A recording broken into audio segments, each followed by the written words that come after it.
And this room, where we are sitting very comfortably, this used to be a barn.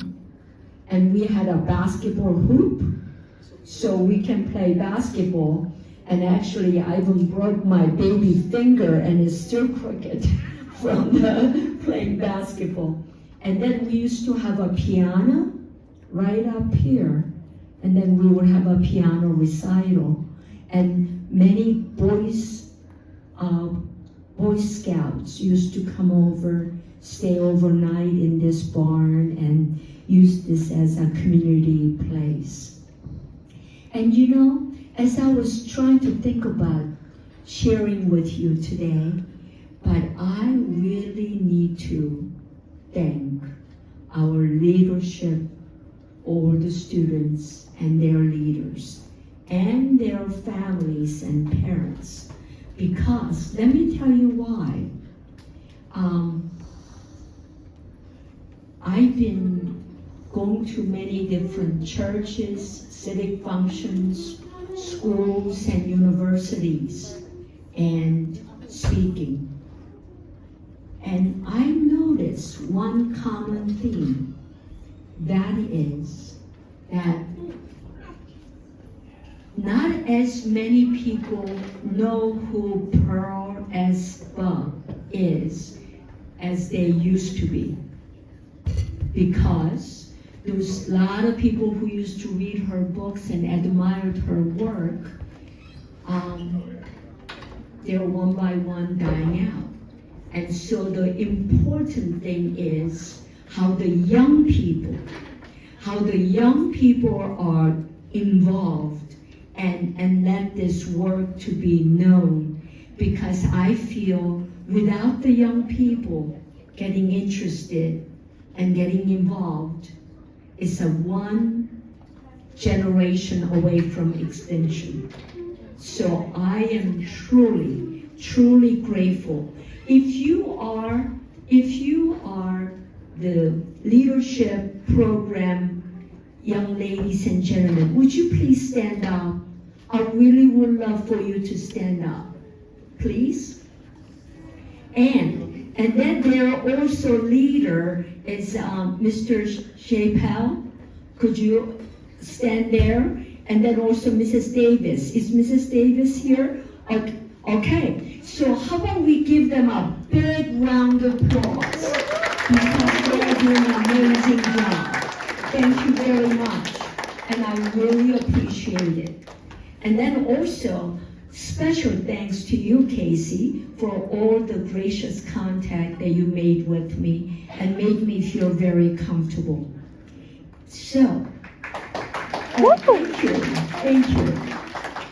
So today, I would like to share with you a little bit of my life story as an Amerasian. Amerasian is a mixed race of American and Asian. Amerasian. My mother escaped North Korea and was married to South Korean man. But during the Korean War, he was killed, and soon after that, my half-sister died of malnutrition at the age of 2.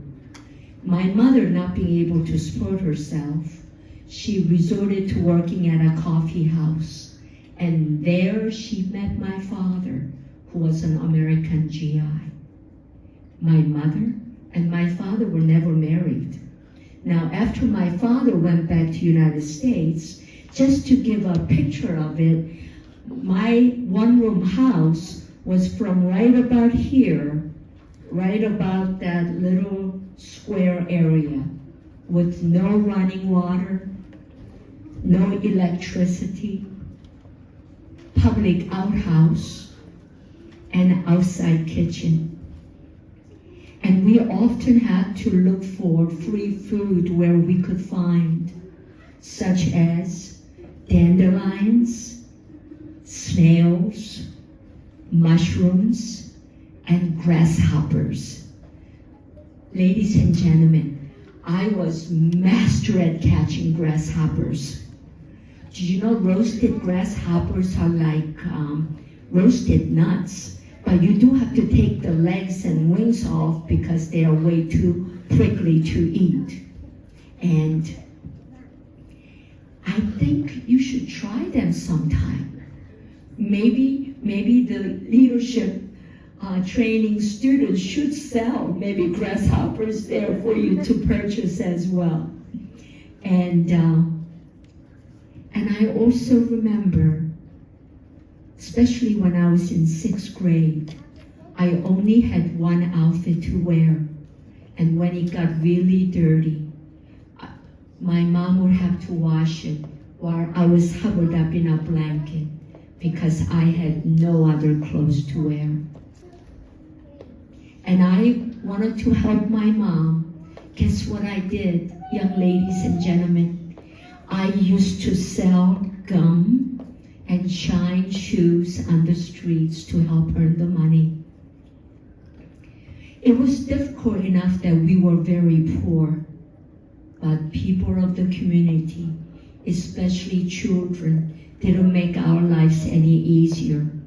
I was often teased, ridiculed, and called all kinds of names, such as Yankee Devil, go home.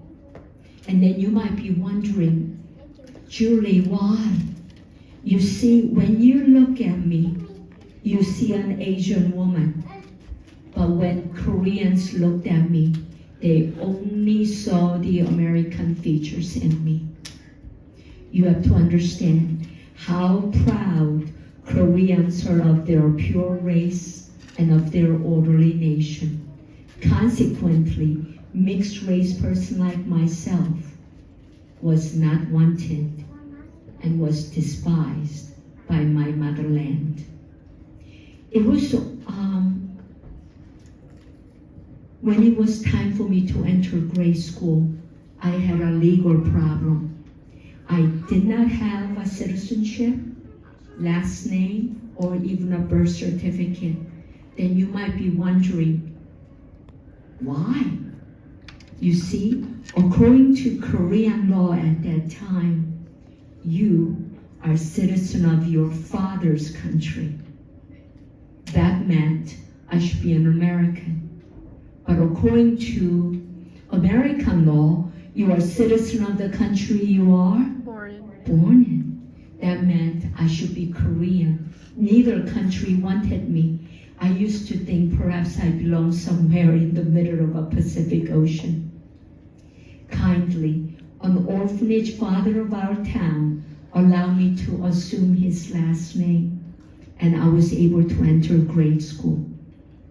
I did well in school, but I had no hope of ever continuing my education beyond 6th grade.